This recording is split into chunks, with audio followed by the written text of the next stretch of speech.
¿Cómo es posible que una comunidad que representa menos del 1% de la población mundial haya logrado acumular tanta riqueza a lo largo de la historia? ¿Existe un secreto detrás del éxito financiero del pueblo judío? Hoy exploramos las claves y enseñanzas que han permitido a generaciones de judíos prosperar financieramente y cómo tú también podrías aplicarlas en tu vida. Descubre lo asombroso. Explora lo inexplicable. La riqueza en la cultura judía no se trata solo de dinero, sino de valores que se transmiten de generación en generación. Entre ellos, destacan el énfasis en la educación, la ética del trabajo y la comunidad. Desde pequeños, los judíos son educados en la importancia del conocimiento. El Talmud enseña que el estudio y la sabiduría son la base de la prosperidad. No es coincidencia que muchos empresarios y pensadores exitosos provienen de esta tradición de amor por el aprendizaje. En el judaísmo, la caridad o tzedaká no es solo una opción, sino una obligación. El compartir riqueza no solo ayuda a los demás, sino que también fortalece la red social y económica de la comunidad. A lo largo de la historia, el pueblo judío ha aprendido a adaptarse y diversificar sus fuentes de ingresos. Desde el comercio en la antigüedad hasta la innovación tecnológica en la actualidad, los judíos han buscado sectores donde pueden prosperar a largo plazo. En tiempos modernos, los judíos han sido pioneros en muchas industrias tecnológicas y científicas. Desde Silicon Valley hasta las finanzas internacionales, su habilidad para identificar oportunidades y adaptarse a los cambios del mercado ha sido clave. Una de las enseñanzas clave del judaísmo es la importancia de la planificación financiera a largo plazo. Esto implica el ahorro, la inversión prudente y el rechazo de la deuda innecesaria. La enseñanza judía tradicional sugiere evitar las deudas y siempre vivir dentro de las posibilidades, lo que crea estabilidad económica a lo largo del tiempo. La comunidad judía ha sido conocida por su prudencia en inversiones. En lugar de buscar ganancias rápidas, se enfocan en construir riqueza sostenible a través de inversiones en educación, bienes raíces y negocios a largo plazo. El secreto de la riqueza judía no es magia ni suerte, sino un conjunto de valores, prácticas y enseñanzas que han sido transmitidos durante siglos. Educación, ética del trabajo, comunidad, diversificación y prudencia financiera son algunas de las claves. ¿Qué podemos aprender de estas lecciones para aplicar en nuestras propias vidas?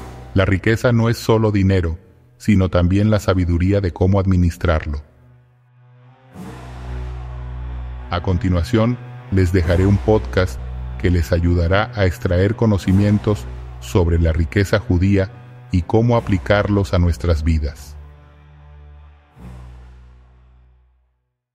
¿Te has parado alguna vez a pensar en eso que llaman el secreto de la riqueza judía? Es algo que lleva siglos rondando especulaciones y, la verdad, algunos estereotipos bastante feos. Hoy nos vamos a sumergir en este tema, no para buscar un secreto mágico porque no existe, sino para entender los factores históricos, culturales y económicos que han marcado la relación del pueblo judío con la riqueza. Y para eso, me acompaña un experto que sabe mucho de esto, de patrones sociales, tendencias económicas, seguro que nos da mucho que pensar. Un placer estar aquí. Lo primero, y es muy importante, es partir de la base de que no hay una fórmula mágica, ningún secreto. Lo que sí hay son valores culturales, circunstancias históricas, estrategias económicas que juntas nos ayudan a entender este tema tan complejo. Totalmente. Y ya que mencionas los valores, nuestra primera parada nos lleva a la educación.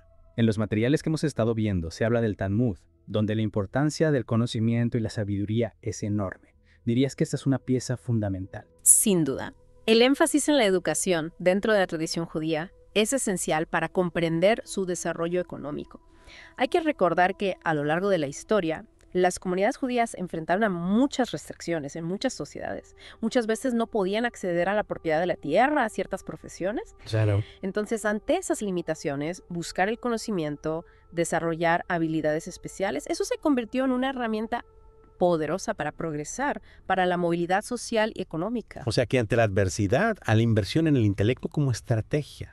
Es fascinante cómo la historia marca las decisiones, las prioridades de una comunidad. Y hablando de estrategias, no podemos olvidarnos del concepto de tzedakah. No se trata solo de caridad, ¿verdad? No. La tzedakah va mucho más allá de una simple donación. Es un pilar fundamental en la cultura judía y significa un compromiso muy profundo con la justicia social, con el apoyo dentro de la comunidad.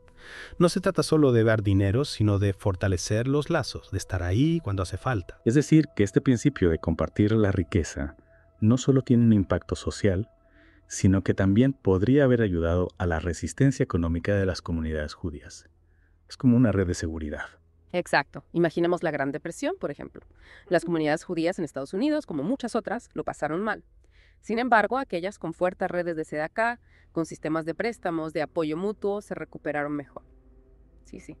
Es curioso cómo ese apoyo mutuo conecta con otro aspecto que ha sido clave en su éxito económico, la capacidad de adaptación. Ahí está. En los documentos que he estado hojeando mencionan ejemplos de esta adaptación, desde las rutas comerciales de la Edad Media hasta la tecnología de hoy en día. Es alucinante. Totalmente. Durante la Edad Media, al no poder poseer tierras en muchos lugares de Europa, muchos judíos se dedicaron al comercio. Crearon redes comerciales enormes que conectaban diferentes culturas y mercados. Claro, y esas habilidades comerciales que fueron pudiendo durante generaciones les permitieron luego destacar en otros campos, como las finanzas. Es increíble cómo una situación difícil puede impulsar la creatividad y la búsqueda de nuevas oportunidades. Sin duda. Y si avanzamos hacia la era moderna, vemos cómo las comunidades judías han estado a la vanguardia de la innovación, sobre todo en sectores como la tecnología o las ciencias. Piensa en Silicon Valley, un lugar lleno de creatividad e innovación, donde muchos emprendedores e inventores son judíos. Es verdad. Y esto me lleva a una pregunta. ¿Qué podemos aprender nosotros, independientemente de nuestro origen, de esa capacidad de adaptación constante? ¿Es algo innato o se puede cultivar? Buena pregunta. La adaptabilidad no es exclusiva de ninguna cultura. Es una habilidad fundamental para prosperar en un mundo que cambia constantemente. La clave está en estar dispuesto a aprender cosas nuevas, a identificar nuevas oportunidades, a no tener miedo a reinventarse. Totalmente. Y hablando de estrategias para el éxito, en los materiales que hemos consultado también se habla mucho de la importancia que se le da a la planificación financiera a largo plazo. Esto también lo podemos conectar con su historia económica. Sin duda, se trata de construir una base sólida para el futuro, en lugar de buscar beneficios rápidos que desaparecen pronto. En los textos que he leído mencionan el ahorro, la inversión prudente y evitar las deudas innecesarias. Son principios que al final resuenan con la sabiduría popular de muchas culturas. Así es. A veces se ven como principios anticuados, demasiado tradicionales, pero la verdad es que tienen una sabiduría temporal. En un mundo obsesionado con la inmediatez, estas enseñanzas nos invitan a pensar en el valor de la presciencia, la constancia, la construcción a largo plazo. Es como si nos dijeran, no se trata de hacerse rico rápidamente, sino de construir algo sólido y duradero. Y aquí es donde se pone interesante.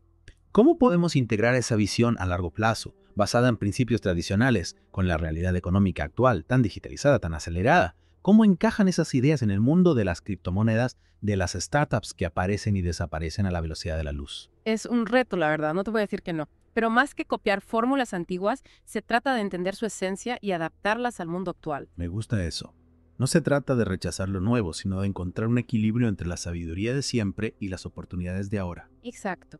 Imaginemos un emprendedor que, pensando en esa visión a largo plazo, decide crear una empresa con bases sólidas, pensando no solo en el dinero inmediato, sino en el impacto a largo plazo. Una empresa que no solo genere riqueza, sino que también aporte algo a la sociedad, como decíamos antes con la tzedakah, esa responsabilidad social. Eso es. Una empresa que tenga en cuenta la ética, que ayude a sus empleados a crecer, que se preocupe por el medio ambiente. Sería increíble ver cómo esas ideas que parecen tan tradicionales pueden tener un nuevo significado en el mundo actual, ¿no? Y guiar a las nuevas generaciones. Totalmente. Y aquí entra nuestro propio criterio, porque no se trata de copiar, sino de aprender de la experiencia de otros y aplicarlo a nuestra vida. Me encanta cómo esta inmersión, que empezó buscando un supuesto secreto, nos ha llevado a hablar de valores como la educación, la responsabilidad, la visión a largo plazo. De valores que al final van más allá de cualquier cultura y que nos hacen pensar en nuestra propia relación con el éxito, con la riqueza, con el impacto que queremos tener en el mundo. Y con esa reflexión, que seguro queda para mucho más, vamos a ir terminando.